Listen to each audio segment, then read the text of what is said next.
வட்டம் பாடசாலையை எடுத்தோம்னா வகுப்பறையும் ஆய்வுக்கூடமும் தனித்தனியே தான் இருக்கும். அப்ப இது நாங்க என்னது வகுப்பறையை எடுத்தோமே, இது ஆய்வுக்கூடம் எடுத்தோம்னா இங்க வந்துட்டு வகுப்பறை வரும்.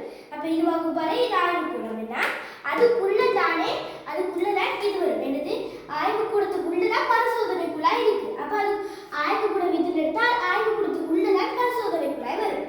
அப்ப வந்து இங்கே தரப்பட்டுள்ளவர் இங்கேயும் இருக்கிறது. அப்ப இரண்டாவது விடை பொருந்தும். மூன்றாவது விடை பார்க்கின்றோம். மூன்றாவது விடை பாடசாலை, கணிதம், தமிழ், ஆசிரியர். பாடசாலையில் நாங்கள் தனி வட்டம் மிகப்பெரிய வட்டம் எடுத்தோம்னா அதுக்குள்ளதான் ஆசிரியர் இருப்பாரு. அப்ப ஆசிரியர் இங்கால எடுத்தோம்னா இப்ப பாடங்களுக்கு வந்துட்டு பெரிய வட்டம் கொண்டு இருக்கணும். அது இங்க எப்படி இருக்கணும்னா இப்ப வந்து பாடங்கள் அது வந்துட்டு தமிழ் பாடம் இருக்கணும், கணித பாடம் இருக்கணும். அது ரெண்டும் இவ்வாறா வேணும்.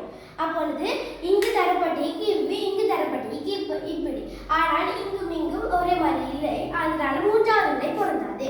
அப்பொழுது எனக்கு தெரியும் இரண்டாவது விடை பாடசாலை, வகுப்பறை, ஆய்வுக்கூடம், பரிசோதனை கூடம்.